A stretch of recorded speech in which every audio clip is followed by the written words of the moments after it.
To the guy with ripped abs and gyno, can you be attractive?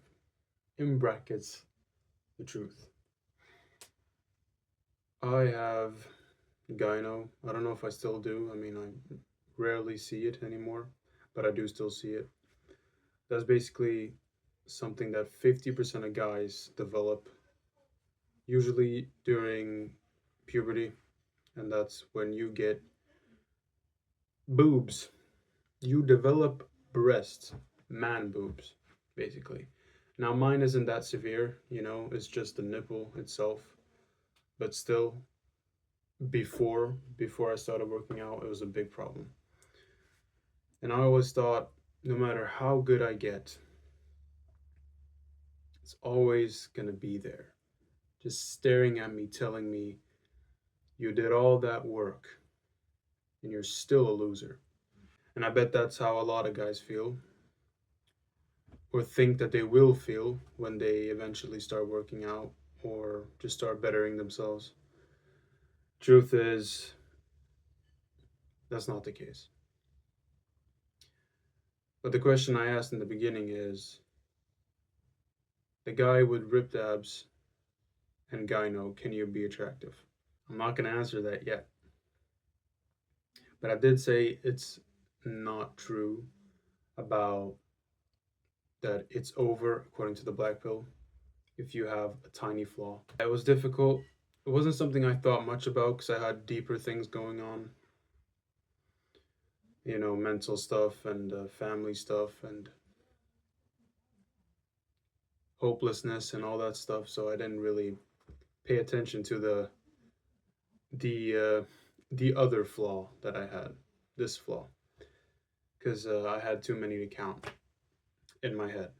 Can't really say that it was a big issue for me until I realized that I had it, until I started watching videos from this guy Hamza. I've talked about him before, and he didn't like his gyno that he had. He's removed his now, but he used to live with it and he didn't like it, and he paid a lot more attention to it than I have. But I realized I had the same issue. It's 50% of guys, so I think a lot of you a lot of you boys watching probably have the same issue as me. But nowadays, before it was kind of a big deal, but again, I had bigger deals happening. Now it's not at all a big deal for me. I mean, it never really was, so I can't really resonate that much with the other guys. The only way I can resonate with you is in the sense that I have it too. I have the same issue. I just don't care about it. Now I care even less about it because, well, yeah. But when you do achieve a physique you like, or physique that's good, and you still have the issue with gyno, will that be an issue with you? Or more importantly, will that be an issue with girls?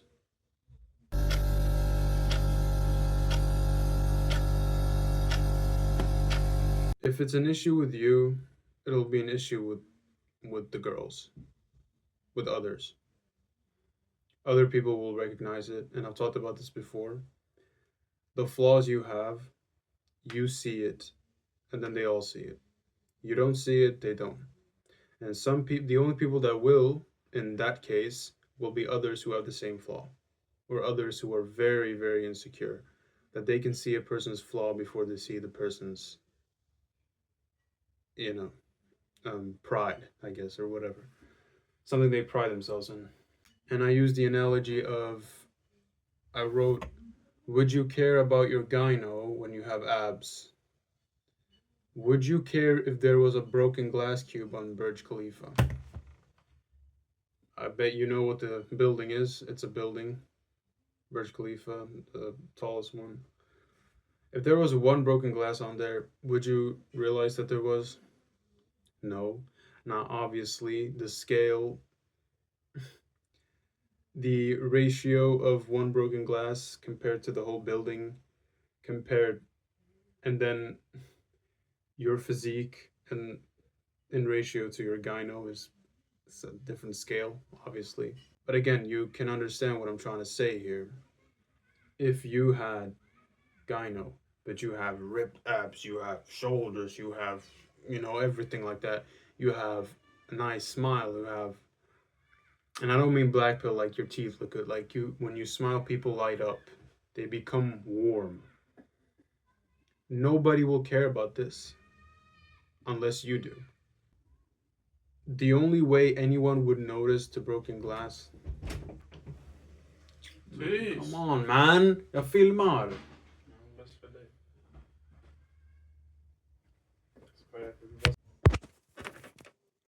So, funny enough, the next part of the video, the rest of the video, you can't see my whole face. That's because I can't see my face either when I record, since it's from the front camera. So, for the rest of the video, you'll just see the bottom half of my face, which can take away from the lesson. Maybe the impatience will start to rise in many of you boys. But just keep that in mind as you, yeah.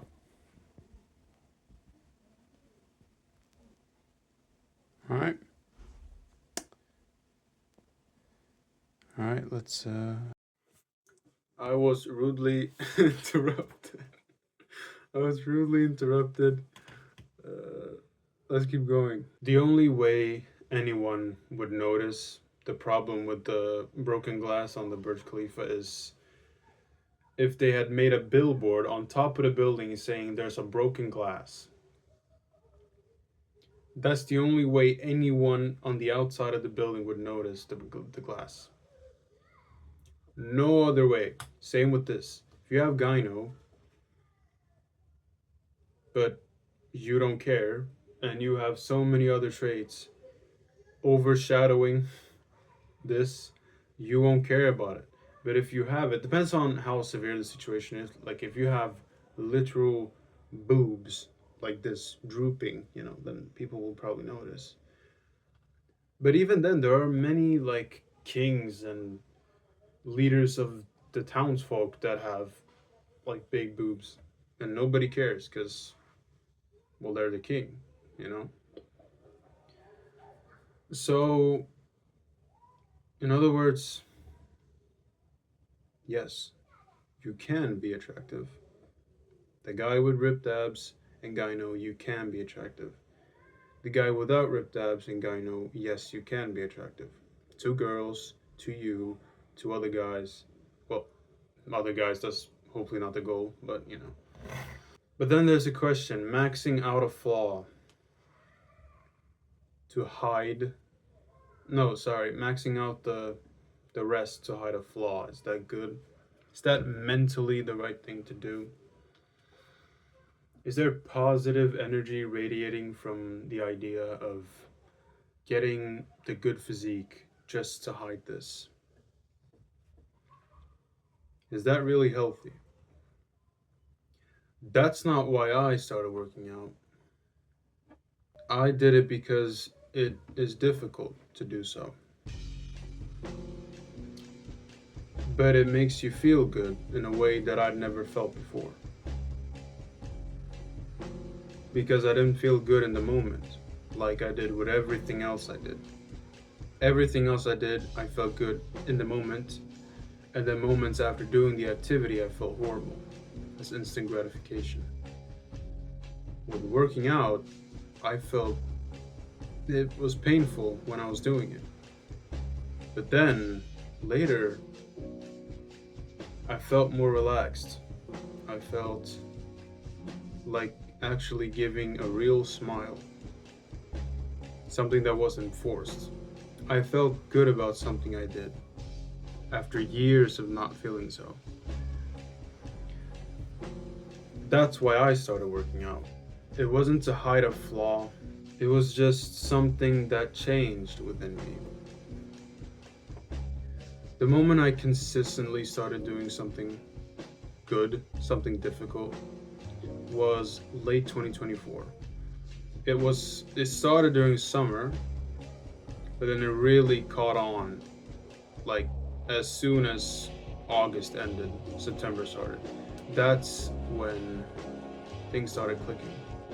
I could probably tell you the moment as well, but we'll get into that in another video. The day, or should I say the night, where I decided to flip the switch. But we'll talk about that in another video, like I just said, because that's too spicy to put in a video that's about something else. The point is, I started working out not to hide any flaws, but to reveal something better. It was, well, yeah, that too, but what I was saying was I started working out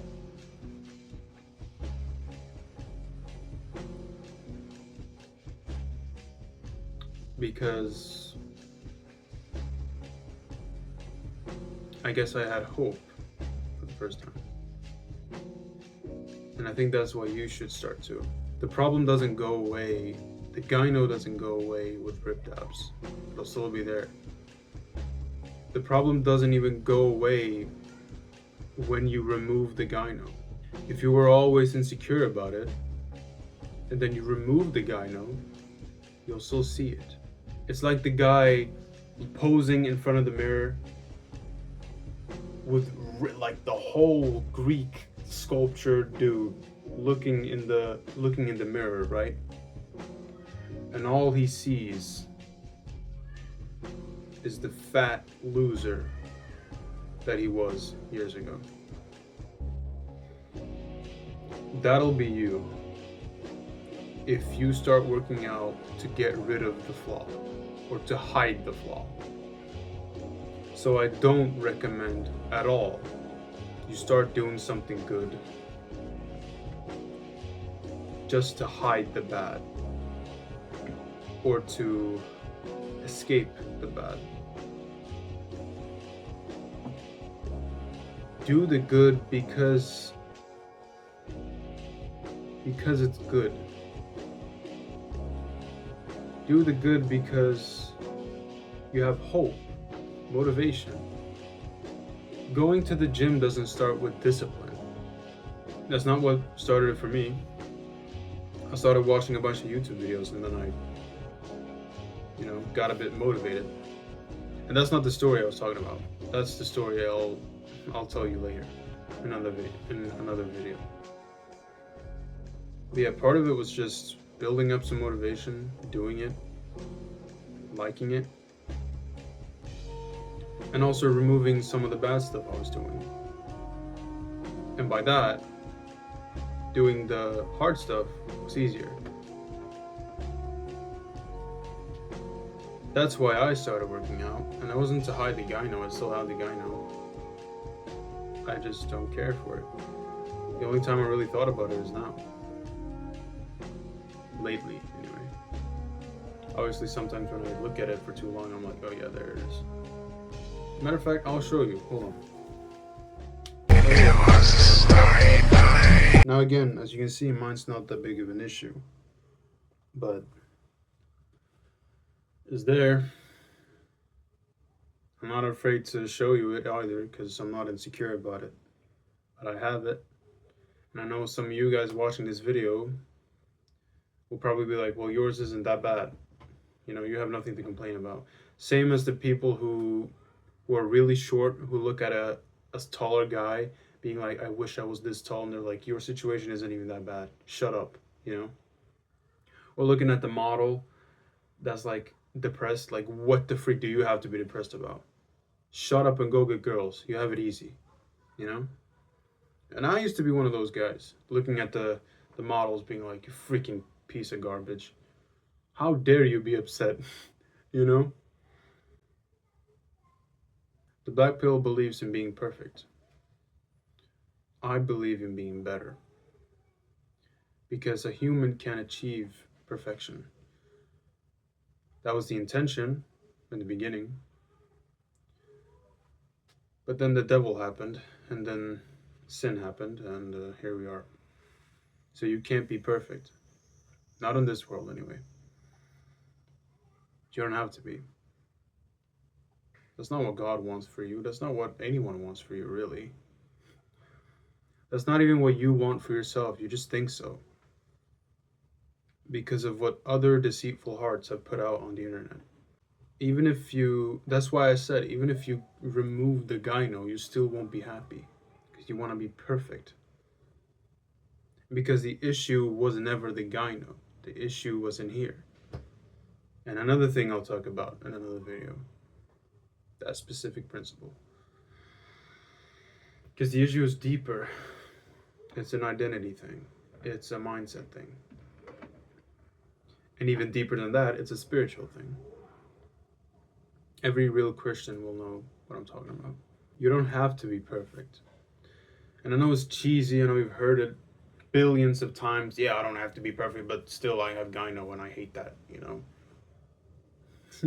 I know that. And even myself, I try to be perfect, even when I know I'm not, and I never will be. Not in this world, and not in this life. But I can be better. I can even be the best in here. I can even be 100 out of 100 in here.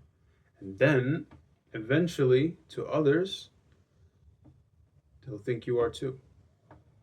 Because you made it believable.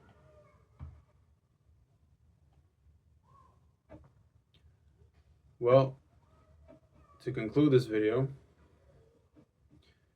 the guy with ripped the guy with ripped abs and gyno, you can be attractive even if you have gyno. Even if you have a big nose, even if you have big belly, you know, even if, well, you shouldn't have a big belly, that shouldn't be the standard, but even if you're not 6'3", even if you don't have a dingling, some guys have an issue with that, you know, some guys have that issue, you can still be attractive. To girls, I mean, is what I'm referring to yourself, and to the rest of the world. But again, that shouldn't be a metric you should strive for. You shouldn't try to please the world. But you can please, you can please the people. Well, that's what I wanted to talk about. Bye.